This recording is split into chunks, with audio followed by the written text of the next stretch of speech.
नमस्कार सभी को, स्वागत है आपका डिलाइट कोचिंग के ऑफिशियल यूट्यूब चैनल पर।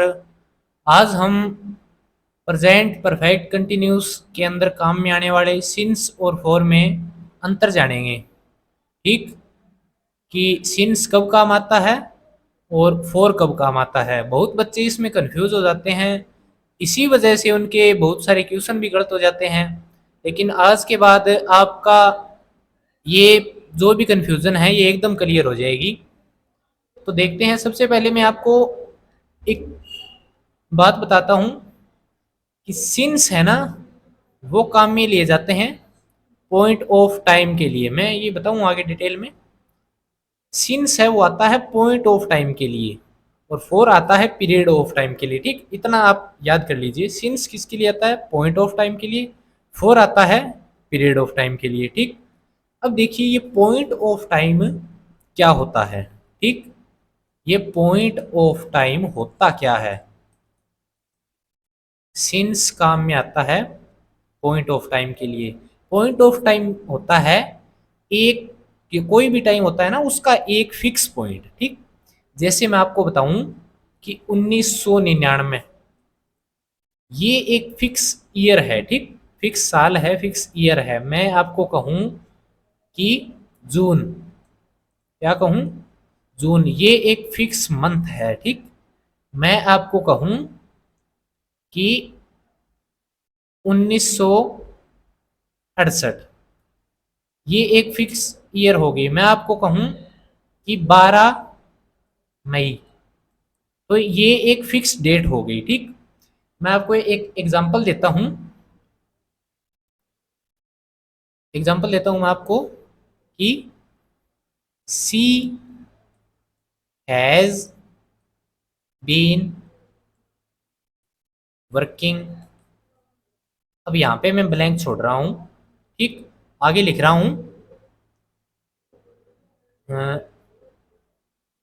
2005। ठीक, 2005 सी हैज बीन वर्किंग।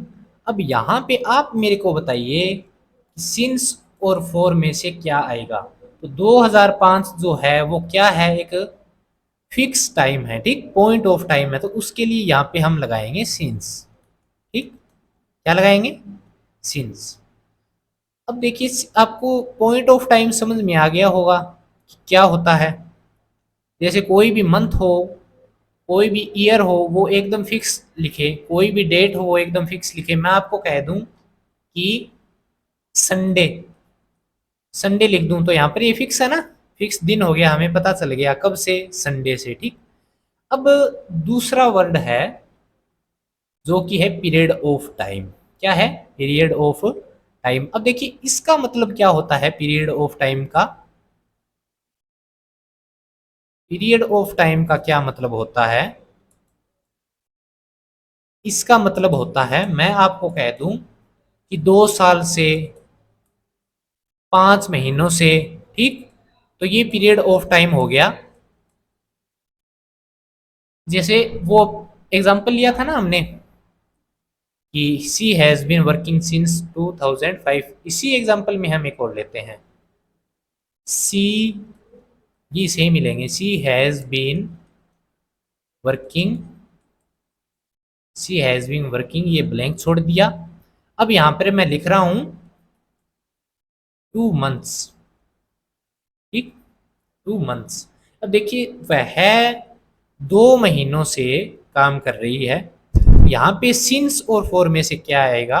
तो यहाँ पर आएगा फॉर, क्योंकि हमें पता नहीं है फिक्स कौन से 2 मंथ हैं। ठीक, वहां पर मैं अगर आपको कह दूं कि वह मई से काम कर रही है तो मतलब आप समझ जाओगे कि हाँ मई कब आता है। लेकिन मैं आपको कह दूं 2 मंथ से काम कर रही है, तो कौन से 2 मंथ हमें पता नहीं है कुछ भी। मैं कह दूं कि वह पिछले 15 दिनों से खाना बना रही है, तो आपको नहीं पता ना कौन से 15 दिन, आपको बिल्कुल नहीं पता। और मैं आपको कह दूं कि वह 10 तारीख से खाना बना रही है, तो आप बता दोगे ना। ठीक, तो आप समझ गए होंगे पॉइंट ऑफ टाइम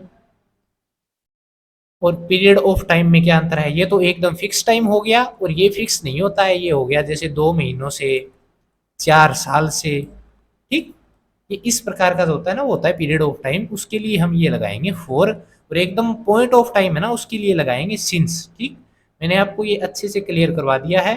अब नेक्स्ट लेक्चर अपना पास्ट टेंस के ऊपर आएगा, ठीक, तो वो भी हम अच्छे से करेंगे। तो आज के लिए इतना ही, धन्यवाद।